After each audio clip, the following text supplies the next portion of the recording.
Going to discuss some media issues here tonight. If there's one thing I know about, it's the media. I spent 15 years in newspapers. I know how the sausage is made. I know how the sausage can be tainted. Let's start off with an interesting article that hit over the weekend. Blaze Media reports former Capitol Police officer a forensic match for January 6th's pipe bomber, sources say.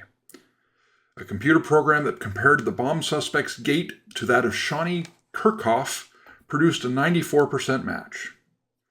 Forensic analysis of former U.S. Capitol Police officer's gait is a 94 to 98% match to the unique stride of the long-sought January 6th pipe bomb suspect, according to a Blaze News investigation confirmed by several intelligence sources.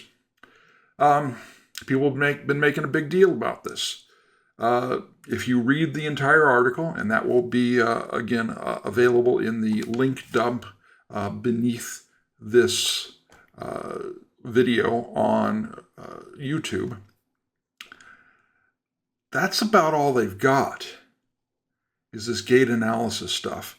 Not sure how much trust I would put into that. I mean, I first heard of it in one of the Mission Impossible movies. They had to get around a gait analysis that otherwise would have captured one of the Mission Impossible Force agents. I'm not sure I would trust it this much. Certainly not enough that I'm going to publish a name and that's all I've got. And again, you read the article, I think that's about all they've got. I mean, they got some background on her. They got, here's video of her on January 6th, manning the ramparts at the Capitol and whatnot. This is really risky.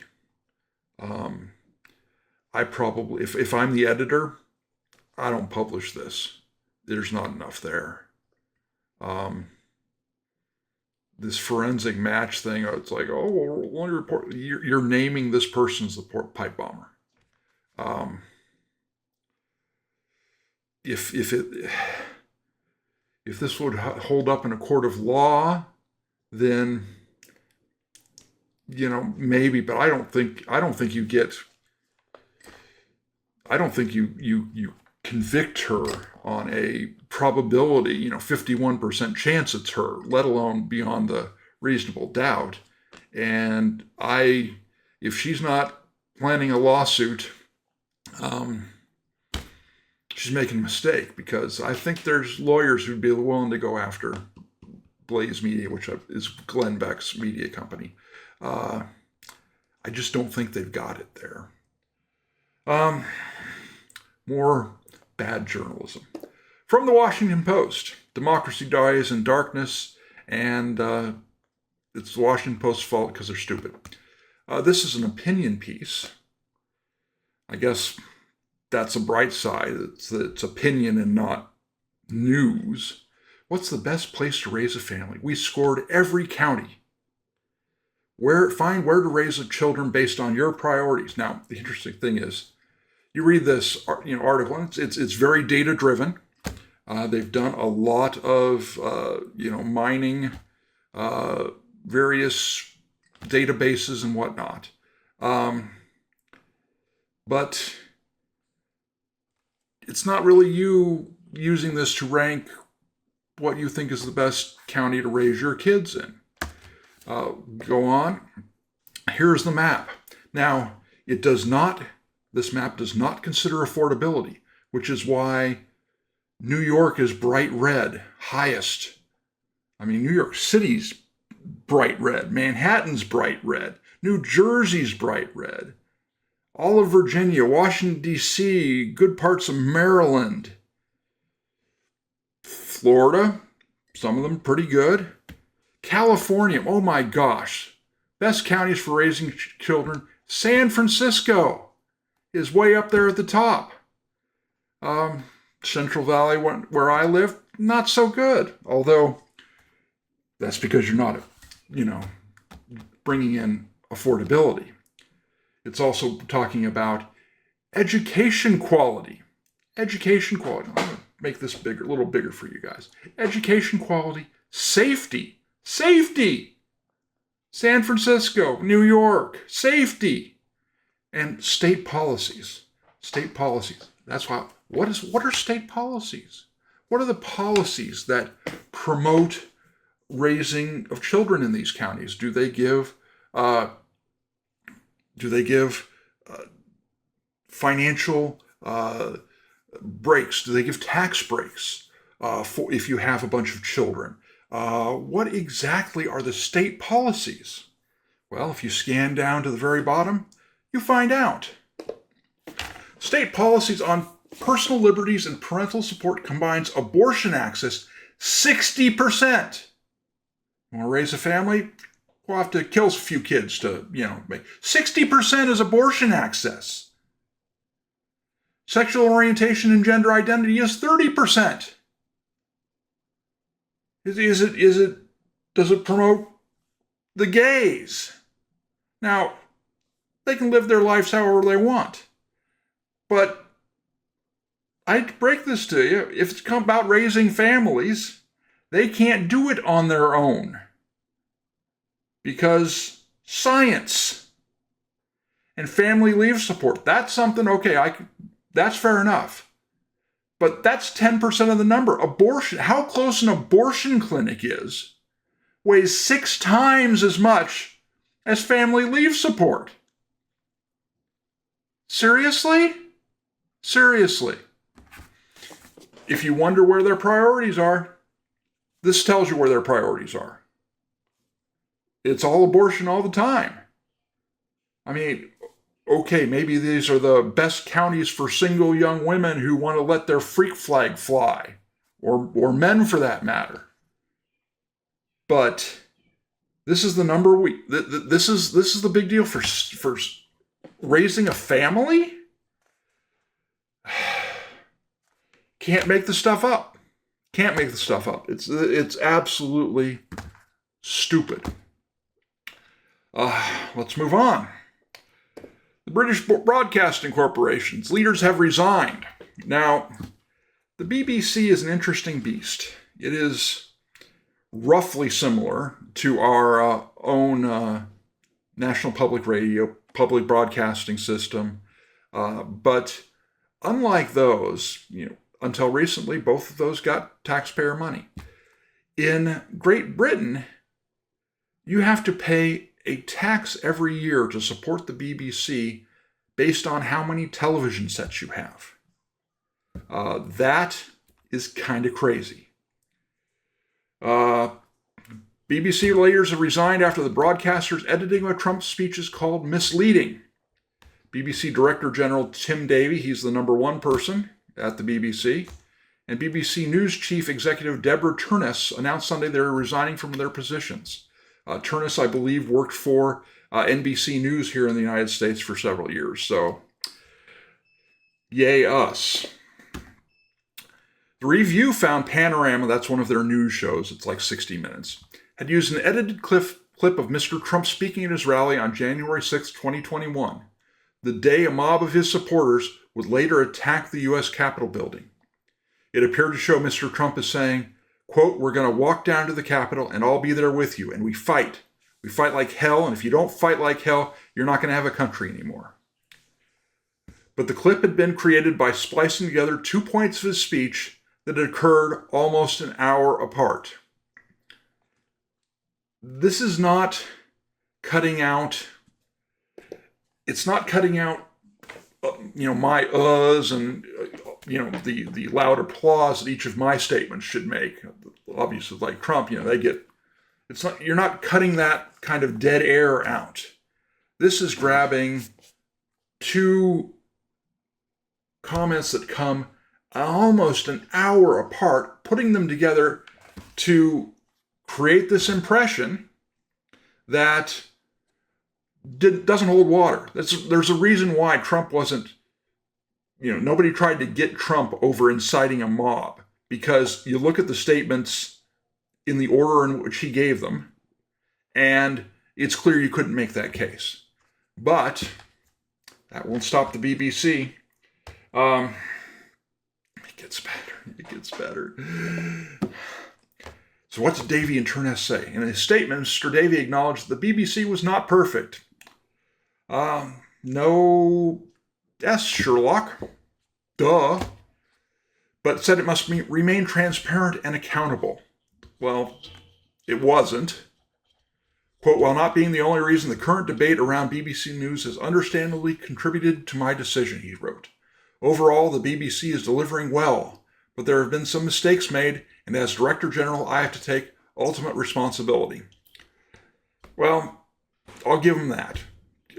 At least, falling on your sword and walking out the door are taking responsibility.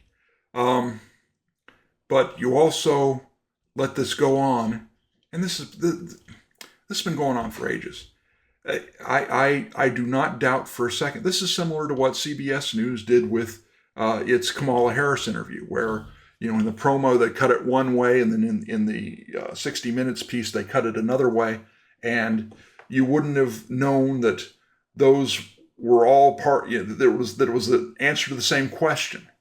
And the defense that all media organizations do this is not really a defense. You shouldn't do this. They were an hour apart. You do this in if I'm teaching young journalists in a journalism class, and there's a reason I'm not, you do this, you fail. There's been some whining that Trump had Trump had threatened a lawsuit and blah blah blah. Yeah, Trump does that. He's litigious. But he had a case. And it's not just. And here's where I earn my paycheck, ladies and gentlemen. Apparently, anytime I defend Israel, that's supposed to give me between $7,000 and $14,000. I'm still waiting for that paycheck. For the first one, when I did ripping into the odious Nick Fuentes and the odious Tucker Carlson, that check has not arrived yet. But here I go trying for another check. BBC's Arabic outlet reportedly made 100 mistakes each year about the Gaza war. That's basically 2 a week. I did a lot of reporting for about my first 3.5 years or so in journalism. If I recall correctly, in 3.5 years, and the first 2 years, I was writing 2-3 stories a day. Had one correction run, and I protested it. And it was only because the editor was, the military term is ROAD, R-O-A-D, retired on active duty. The editor of the paper was just kind of putting her time in. I had a correction run over a quote that I had in my notebook. It was accurate. This city planning commissioner or whatnot had said it, but she was angry that she'd been quoted because it didn't make her look good. And so she had this little functionary had, really gone after the editor. I run this correction. It's like, how do you want it worded? And so the editor thought she was being clever. She put the suggested correction in quotes and put "she said" at the end. And if I had money, if I'd been, if I'd had an extra source of income at the time, I would have quit. I would have quit over it because it was BS. But one correction in 3.5 years. They're making 2 a week. What do these corrections look like? The dossier, this is the report which got Donald Trump ticked off and got these people fired. We'll jump down a little bit. In one instance, BBC Arabic described some Israeli hostages as being guarded by members of the Al-Qassam brigades, the military wing of Hamas. Guarded. Protected from whom? Well, Hamas. Quote, you'd think having to issue so many corrections would raise red flags that there was a problem. But Tim Davie has failed to sort it out. Global News Director Jonathan Munro refuses to accept anything as wrong. Danny Cohen, a former director of BBC Television, told The Telegraph, quote, in fact, he said BBC Arabic's reporters are an unrivaled source of knowledge and editorial content for the wider BBC. This is deeply concerning and speaks volumes about the BBC's failings during the Israel-Hamas war. Yeah, you're running 2 corrections a week. You're saying, I'm not sure what you expect when the people they were hiring were terrorists themselves. A lot of these so-called journalists operating in Gaza who were funneling information to the BBC, to the New York Times, all these, foreign, because you send your own honky white reporter in there, they're going to get the Daniel Pearl treatment. They're going to get killed. They're going to get beheaded. They're going to, especially if they try and tell the truth. The outlet is also under fire, and this is a little bit further down in the story, that's why I put that line in there. The outlet is also under fire for platforming journalists who expressed anti-Semitic views, including one who called the perpetrator of a mass shooting in a synagogue a hero, who made 217 appearances in BBC Arabic. Another journalist who called Jews devils made over 500 appearances. I'm shocked that there's an anti-Semitism problem at the BBC, said no one ever. Here's another one. This is coming up here. This is a video from the Telegraph. I don't know why they put their watermark there, but take a listen. Would you publicly accuse someone of a crime when you had no independent witnesses to it? Well, you almost certainly wouldn't, especially if you had prior knowledge of someone else being to blame. But that's exactly what the BBC has been accused of doing to Israel in this dossier. And the author of this dossier? Well, it's a former member of the broadcaster's own Editorial Standards Committee. This is the latest set of troubling allegations to hit the BBC as part of a Telegraph investigation into claims the broadcaster's coverage has systemic problems over impartiality. So let's get into it. In April and June 2024, the BBC published 2 stories about the discovery of mass graves at Al-Nasser and Al-Shifa hospitals in Gaza. According to the internal BBC dossier, the articles strongly implied that Israeli forces had buried bodies at both sites prior to withdrawing from the area. The articles also mentioned alleged evidence of war crimes, including bodies found with their hands tied and gunshot wounds to their heads. But the BBC's own Editorial Standards Committee was told that this narrative was wrong. The memo says that the most likely explanation is that the mass graves were dug by Palestinians themselves and the people buried there had died or been killed prior to the arrival of the Israeli ground forces. So, the BBC made a mistake. Well, perhaps. But the committee argues that the broadcaster knew that Palestinians were burying their dead at these sites before the Israeli raids. Several months earlier, the BBC itself reported on Palestinians digging mass graves, and geolocation clearly places the 2 burial sites in roughly the same area. Now, whatever your personal views may be on the actions of Israel in Gaza, implying a country committed war crimes when there is evidence to the contrary has serious ramifications, not least because it could erode the credibility of genuine war crime claims at a later date. How can we expect anyone to develop an informed or nuanced opinion when the BBC is only presenting them with some of the facts? That is perhaps the most damning takeaway of all. Some of the facts, except it was making stuff up. It's not even some of dead bodies were found, but we told you have to go back 6 months in our coverage to find out that we had reported the Palestinians were doing that. Shocked, not shocked. This is my shocked face. The BBC is notoriously anti-Semitic. notoriously. We shouldn't be surprised. What's a little surprising is that it's getting coverage now. Yeah, it's not a gold standard. We'll see if it improves after this, but I'm not sure who the Barry Weiss type, who's taking over CBS News, who's got that kind of care and concern about credibility that they can find. Those sorts of people who would be even marginally acceptable to the left, and I mentioned Barry Weiss. She is not a conservative. She is center left, but she cares about good journalism and trying to play things down the middle. There are very few journalists nowadays that care or try about that. If you like what you saw here, please like, subscribe, watch another video. Please follow me on Twitter @Hoystory. Please go to my Facebook page, Hoystory.com, the words dot and com on Facebook. And thank you for watching. Have a great weekend.